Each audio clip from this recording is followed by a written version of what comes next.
Imagine winning like a really hard-fought primary for the United States Senate. You campaign for months, you rally your supporters, you finally secure your party's nomination, and then the very next morning, you file the official paperwork to just legally erase your own victory. It sounds completely counterintuitive. Right. But in the lead up to the 2026 midterms, that is exactly what the Democratic Party is begging a shocking number of its own candidates to do. So, welcome to today's deep dive. We are unpacking a massive stack of sources today. Yeah, we really are. We've got national news reports from ABC and NBC, internal campaign press releases, detailed candidate profiles from Ballotpedia, YouTube transcripts, and even like a really highly granular Reddit debate thread. A lot to get through. Definitely. And our mission is to explore for you, the listener, exactly how the traditional two-party system is actively cracking under the immense pressure of the 2026 elections. Yeah, and actually, before we get into the structural mechanics of all this, I do need to make a mandatory disclaimer for you. Do for it. Because our sources today contain politically charged content from both the left and the right, we want to make it absolutely clear that we are not taking any sides. We are impartially reporting on the content provided and are not endorsing any of the viewpoints, but, we're simply trying to convey the ideas contained in the original source material. Exactly. And that is the perfect setup, honestly, because our sources point to this massive central paradox driving this whole election cycle. The whole map is just chaotic right now. It is. In a desperate bid to win, political organizations are sprinting away from their own brand names in certain states while simultaneously running toward highly polarizing, controversial labels in others. Yeah, the national strategy has completely fragmented. I mean, the playbook that works in a rural Midwestern county is now fundamentally incompatible with the playbook required in a dense urban center. So true. So let's start with this phenomenon of erasing the brand, because the reporting we pulled from Courthouse News and NBC, it outlines a radical shift in the rural West and Midwest. A huge shift. Democrats in deep red states are systematically encouraging their own nominees to abandon their campaign so they can throw all of their logistical weight behind unaffiliated independents. Right, and we are seeing this maneuver executed across multiple battlegrounds. So in Nebraska, Cindy Burbank won the Democratic primary for Senate, only to step aside to clear the field. Wow. In Idaho, Democratic nominee David Roth dropped out. In Wisconsin, Mandela Barnes exited the governor's race. And the sources note it's not always a voluntary exit, right? Right. In Montana, there's immense institutional pressure from party leadership on Democrat Alani Bankhead to drop out and make way for an independent named Seth Bodnar. Yes. And we're tracking the exact same institutional pressure in South Dakota, where Julian Bodian is being urged to step aside for Brian Banks. Yeah, and the sheer scale of this indicates a coordinated structural retreat. I mean, they are looking at the polling data and concluding that running a candidate with a D next to their name is just mathematically impossible in these specific geographies. Which is wild. My assumption was that voters would immediately see right through this. You think so? If you view it through a business lens, it's like a massive corporation realizing their flagship logo is toxic in a certain demographic. So instead of trying to sell the branded product, they start funding a white label generic version just to keep a foothold in the market. That's a great analogy. But a Democrat in a trench coat is still a Democrat. Do voters actually fall for this rebranding? Well, the data we pulled from a remarkably detailed Reddit political debate thread suggests it isn't really about falling for it so much as it is about psychological permission. Okay, psychological permission. Tell me more about that. So in certain rural areas, the word Democrat has been heavily vilified by opposing media to the point where voters experience a knee-jerk, almost Pavlovian rejection of the label. The Reddit analysis highlighted that the Democratic brand has become inextricably tied to, quote, urban issues. So a rural candidate carrying the party banner is stuck answering for policies designed for New York or Chicago, which holds zero relevance to an agricultural worker in Omaha. Exactly the problem. I mean, a candidate with a party affiliation is forced to either defend urban policies their local voters despise or publicly fight their own national party leadership. Both of those are losing battles. Right. But an independent candidate, however, bypasses that brand toxicity completely. They can simply say, I am entirely unbothered by what happens in city politics. I only care about the agricultural economy here in South Dakota. Oh, that makes sense. Yeah, it grants the voter the psychological permission to listen to the candidate's economic platform without feeling like they are betraying their cultural identity. That raises a fascinating mechanical question, though. How does the National Party actually fund these white label independents without slapping their toxic logo all over the operation? It happens through decentralized financial infrastructure. Okay. So Act Blue, which is the massive left-leaning fundraising processor, along with various allied political action committees, they quietly provide the logistical plumbing. Act Blue isn't officially the Democratic National Committee. It's a payment processing platform. Independent candidates who align with left-leaning economic issues can utilize that platform to capture grassroots donations without ever appearing on an official party letterhead. Wow. Okay, so to really understand if this white label strategy is viable, we have to look at the actual mechanics of their platforms. Like, what does a 2026 independent look like on paper? It's an interesting profile. We dug into the Ballotpedia profile of Dan Osborn in Nebraska, who's currently challenging Republican incumbent Pete Ricketts, and his platform is incredibly revealing. Oh, absolutely. Osborne is the quintessential archetype of this new rural independent movement. I mean, he is not a lawyer, and he has no history as a career politician. No. He is a former industrial mechanic for Kellogg's, a local union leader, and he outright refuses to accept any corporate PACs money. His platform is what really caught my attention because it is surprisingly granular. Like, it completely bypasses the vague focus group tested talking points we usually see. Yeah, he gets really specific. Let's look at his stance on shrinkflation. He doesn't just say prices are too high. He admits that during his time at Kellogg's, he was literally the mechanic ordered to retrofit the packaging machines to physically put less cereal into the boxes while keeping the box size the same. I mean, that is the kind of visceral, mechanical detail that cuts through partisan noise. Totally. He understands the corporate mechanism of shrinkflation because he literally built it.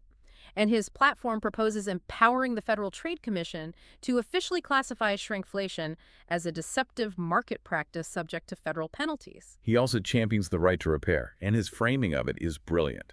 For years, companies like John Deere have used proprietary software to lock farmers out of repairing their own tractors, right? Yeah, forcing them to pay exorbitant fees to corporate technicians. Exactly. And Osborne takes that rural frustration and maps it onto national defense. He points out that military defense contractors do the exact same thing to our troops, locking them out of repairing their own equipment in the field. Which is crazy to think about. It is. He wants federal legislation forcing contractors to allow troops to fix their gear without calling a corporate hotline. You know, notice how deliberately that platform is constructed? It completely bypasses the traditional cultural flashpoints that define the two-party system. Right.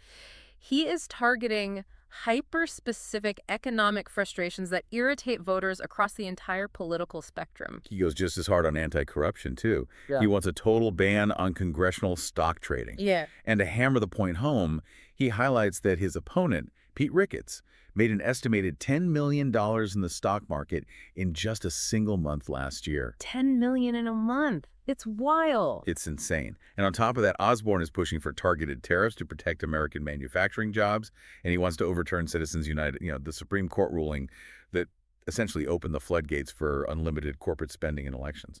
He also targets something called surveillance pricing, which is a relatively new algorithmic practice. Oh, yeah. Explain that for the listener. So that is when companies use your personal data, like your browsing history or your location, to dynamically charge you a higher price for, say, an Uber ride or an airline ticket than the person sitting right next to you. Oh, that's so predatory. Very much so.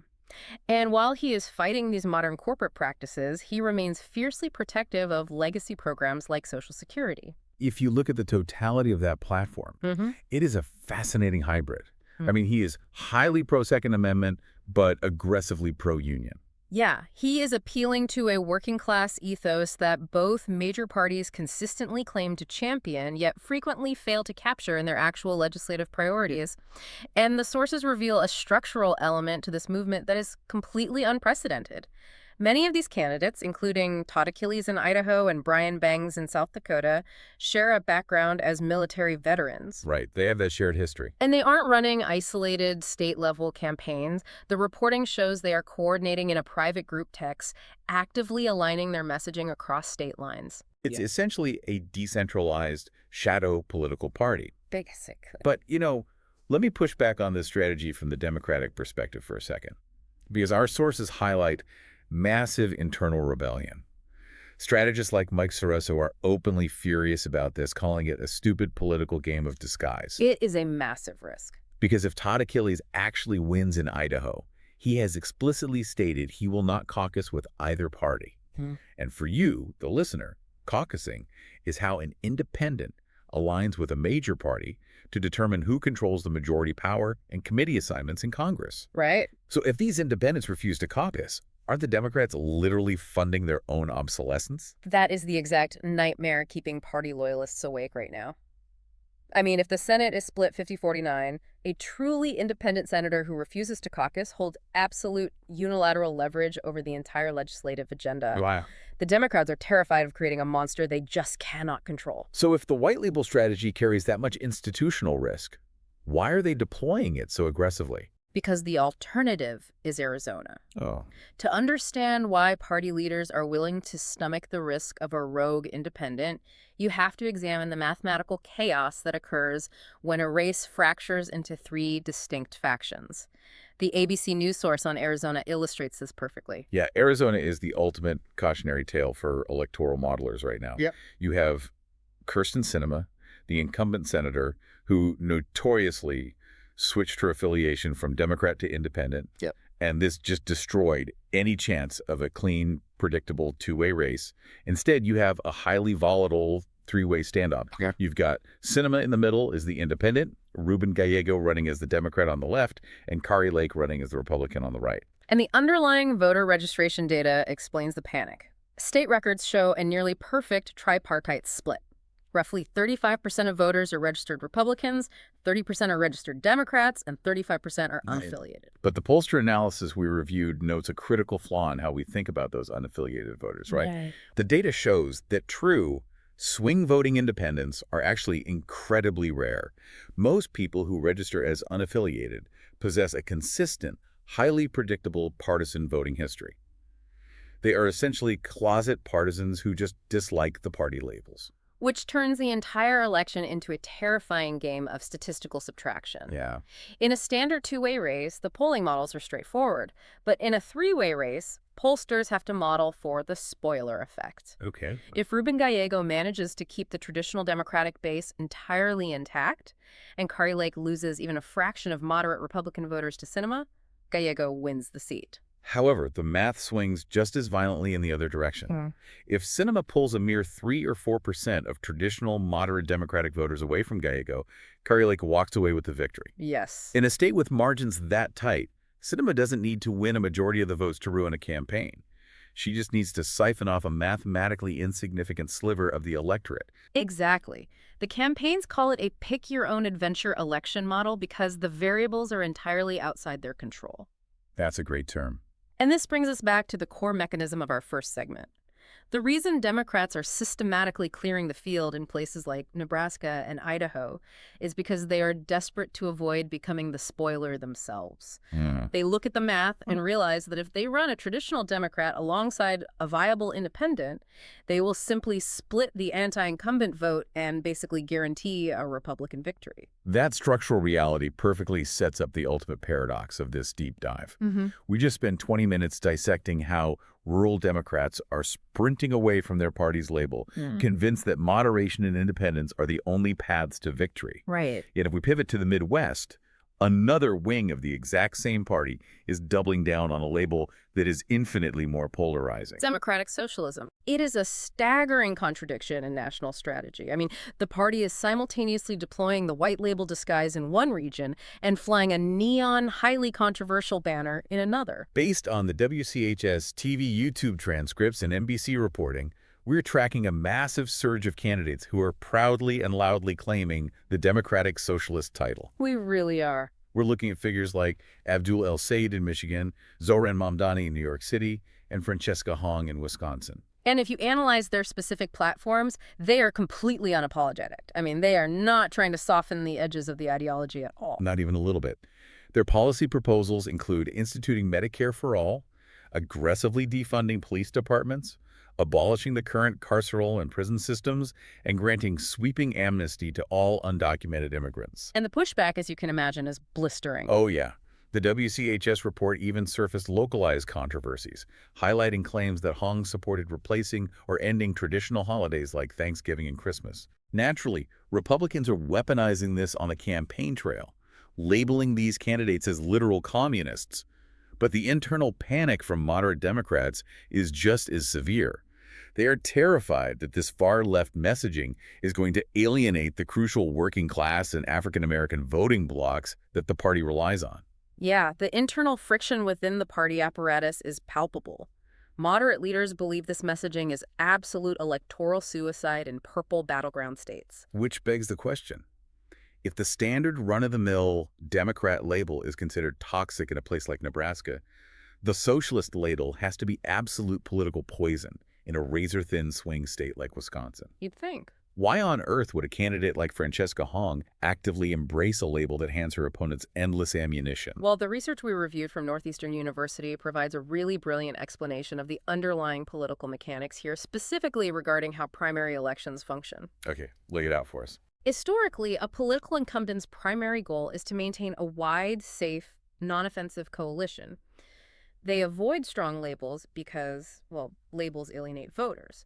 But a challenger is operating under a completely different set of mathematical incentives. Okay, my theory was always that these candidates were essentially trading general election viability just to survive a crowded primary. Your theory perfectly aligns with the mechanical reality of the system. I mean, primary election turnout is notoriously abysmal. It often hovers in the single digits or low teens. That's true. In a low turnout environment, you do not need a broad, moderate coalition to win. You need a highly concentrated, intensely motivated base.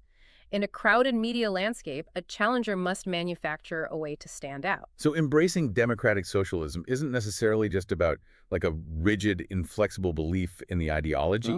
It serves as a highly efficient differentiation mechanism. Exactly. It immediately distinguishes them from the entrenched status quo party leaders. They are tapping into a profound systemic voter exhaustion with what they view as failed establishment policies. Right. For a voter who believes the current political and economic system is fundamentally broken, a polarizing label like socialist isn't a red flag.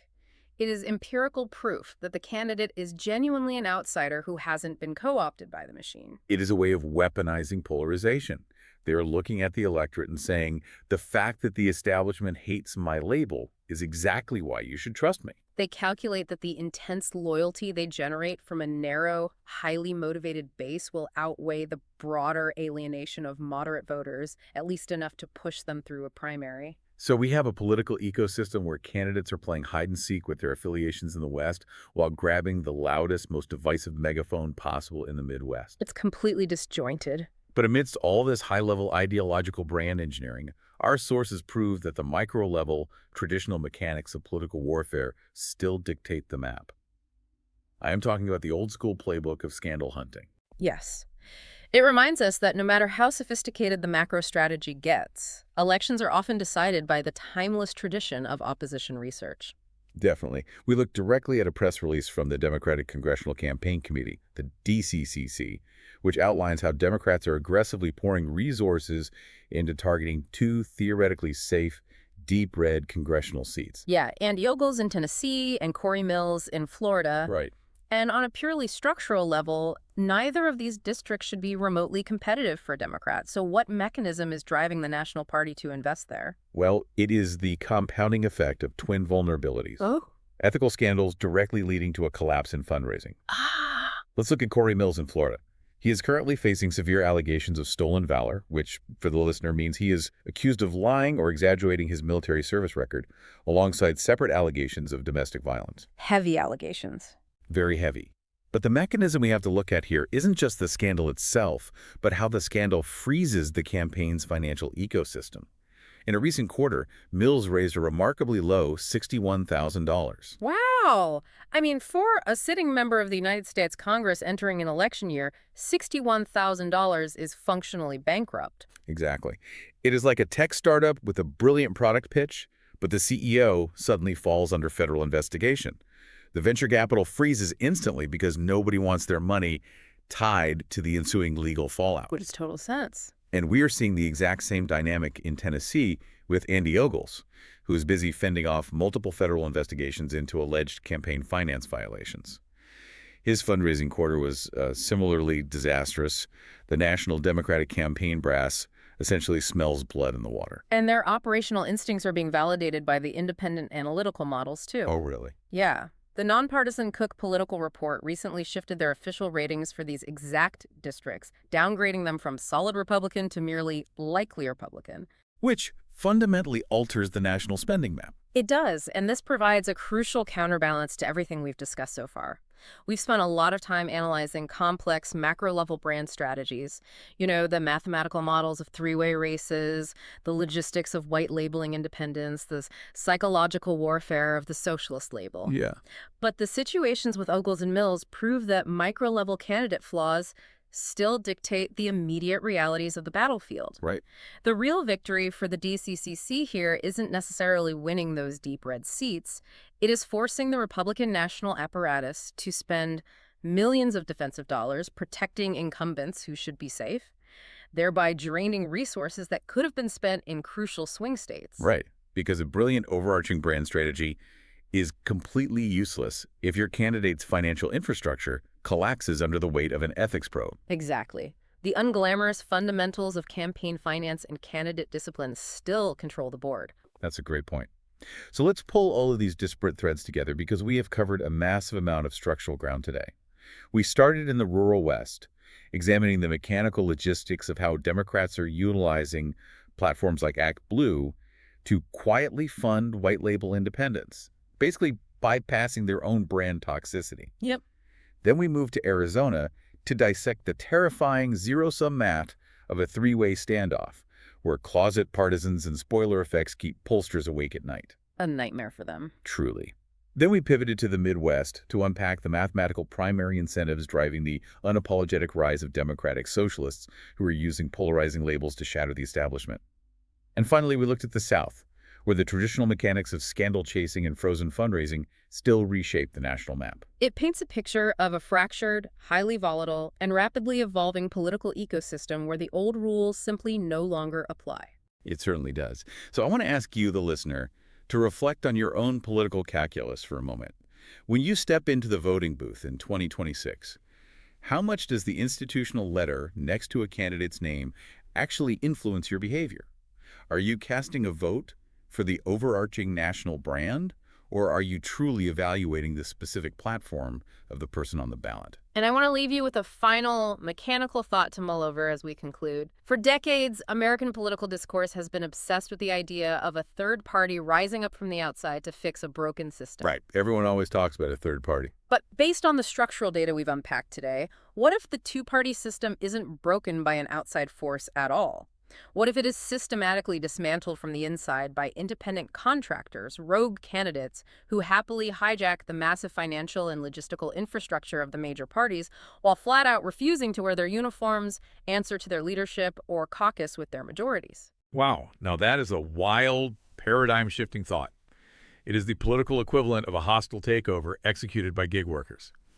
As we march toward the chaos of 2026, the most effective strategy might not be choosing the right side of the aisle, but burning the aisle down entirely to see if the voters will still follow you through the smoke. Thanks for joining us on this deep dive.